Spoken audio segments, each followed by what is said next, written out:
Selamat pagi, salam sejahtera, salam sehat untuk kita semua. Perkenalkan, saya Helena Parhusip, Kepala Sekolah SMA Presiden, Jalan Gatot Subroto, Puruk Cahu, Kalimantan Tengah. Pada kesempatan kali ini, saya akan mempresentasikan aksi nyata mengenai pemahaman tentang Merdeka Belajar.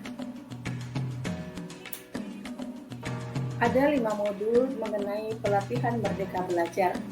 Yang pertama, mengenali dan memahami diri sebagai pendidik. Yang kedua, mendidik dan mengajar. Yang ketiga, mendampingi murid dengan utuh dan menyeluruh.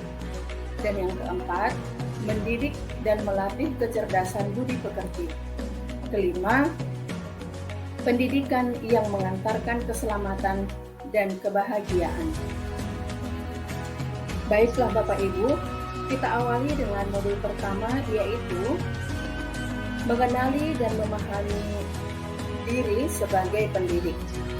Di sini kita diminta untuk merefleksikan diri kita, apa kekuatan, apa kelemahan kita, dan bagaimana peran kita sebagai pendidik. Kemudian Bapak Ibu, kita memproyeksikan diri kita menjadi guru yang bagaimana saya di hari depan atau di masa depan.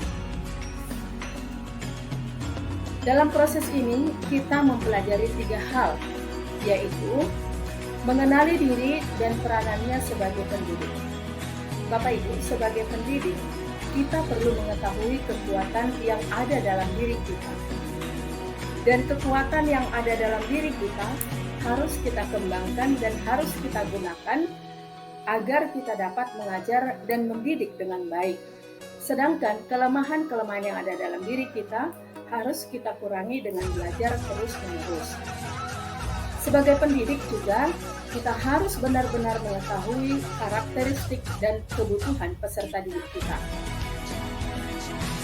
Ki Hajar Dewantara mengatakan bahwa manusia merdeka adalah manusia yang hidupnya bersandar pada kekuatan sendiri, baik secara lahir maupun batin. Artinya, tidak bergantung pada orang lain. Maka, jika kita mengharapkan peserta didik kita menjadi pribadi yang mandiri dan merdeka, sangatlah penting mereka mengenal diri dan mampu menentukan tujuan dan kebutuhan belajarnya yang relevan dan kontekstual terhadap diri dan lingkungannya.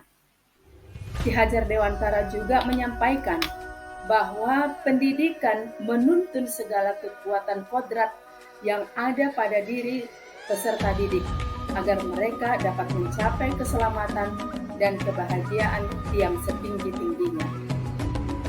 Pendidikan berperan penting pada perkembangan peserta didik sesuai perkembangan zaman. Maka sebagai pendidik, kita perlu memaknai dan menghayati pribadi sebagai manusia yang merdeka dan terus belajar.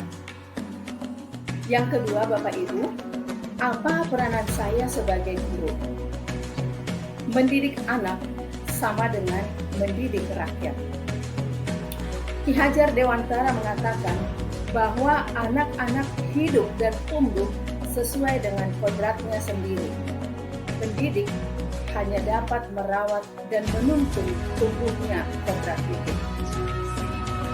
Guru sebagai penuntun, sebagai motivator, fasilitator, dan sekaligus guru sebagai penggerak ke arah transformasi.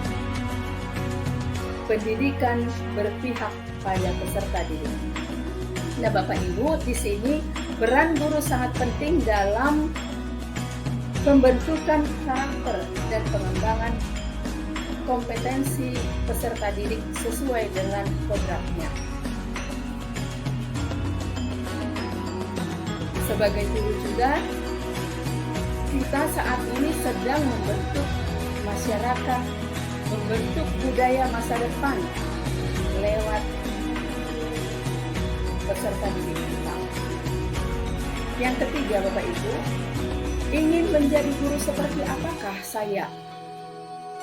Ki Hajar Dewantara mengatakan, Ingarso sumtulodo Ing Madya Mangunkarsa, dan Putri Handayani. Sebagai guru, kita harus memberi pengaruh yang baik kepada masa depan peserta didik kita. Dan sebagai guru, kita harus memberi materi, bukan hanya memberi materi, tetapi semua tingkah laku, tutur kata, dan cara mengajar akan membentuk peserta didik kita. Dengan adanya perubahan zaman yang dinamis, maka menjadi guru adalah pekerjaan yang sangat menantang. Dengan kata lain, guru harus adaptif terhadap perubahan zaman. Guru yang maju memiliki konsep dan rancangan berpikir yang jelas tentang gambaran dirinya yang ideal, dan inilah hakikat guru yang mampu memerdekakan murid.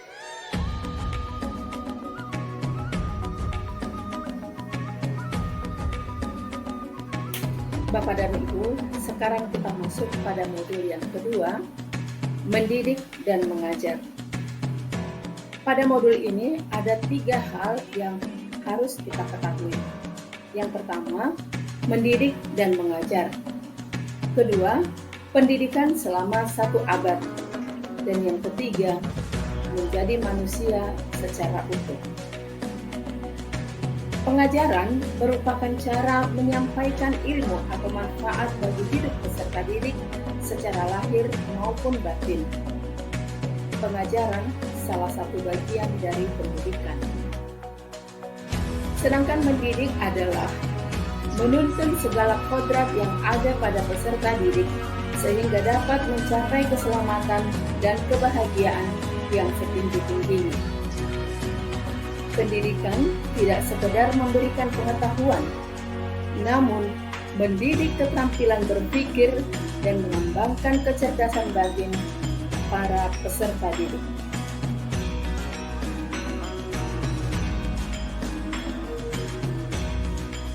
Pembahasan modul yang ketiga yaitu mendampingi murid dengan utuh dan menyeluruh. Ada 2 hal yang akan kita pelajari, yaitu kodrat murid dan asas prinsip. Mari kita bahas satu persatu. Yang pertama, bahwa segala perubahan yang terjadi pada murid dihubungkan dengan kodrat keadaan, kodrat alam, dan kodrat zaman. Tugas guru memastikan seluruh dimensi diri dalam kehidupan peserta didik bisa dikenali, bisa digali, dan dikembangkan.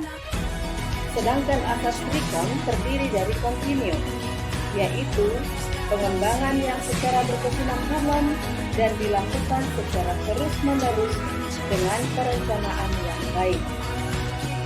Konvergen, yaitu bersama bangsa lain mengusahakan terbinanya karakter dunia sebagai kesatuan kebudayaan umat manusia sedunia tanpa mengorbankan nilai atau identitas bangsa masing-masing.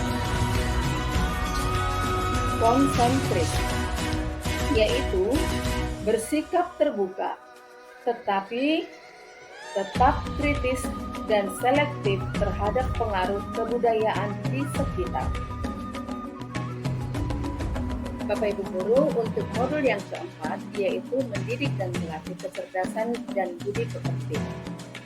Menurut Ki Hajar Dewantara, budi pekerti terdiri dari 2 kata, yaitu budi, yang artinya ranah batin yang meliputi trisakti, yaitu cipta, rasa, dan karsa.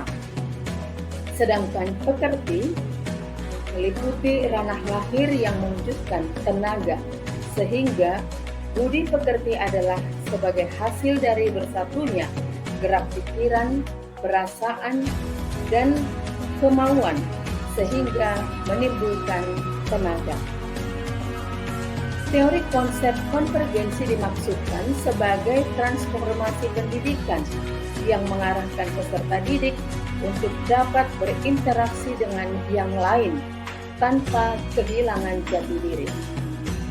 Pendidikan merupakan misi mulia, mampu melakukan dialog dengan budaya lain tanpa harus menghilangkan budaya pribadi. Dan tujuan akhirnya, seluruh proses pendidikan, yaitu keselamatan dan membahagiakan murid, hanya dapat dipenuhi dengan memahami peran guru melalui sistem aman. Murid generasi natif digital yang hidup di era kemajuan yang mengharuskan guru menjadi pendidik yang adaptif, inovatif, reflektif, kolaboratif, dan berpihak pada peserta didik. Bapak Ibu Guru, demikianlah pemaparan saya mengenai pemahaman Merdeka Belajar. Dan setelah mengikuti pemaparan dari saya tentang pemahaman Merdeka Belajar ini, saya mohon bantuan untuk berkenan mengisi umpan balik pada link yang tertera di kolom komen tentang apa yang Bapak Ibu pikirkan dan langkah apa yang akan Bapak Ibu lakukan setelah mengikuti pemaparan ini. Terima kasih, tetap semangat, dan salam bahagia.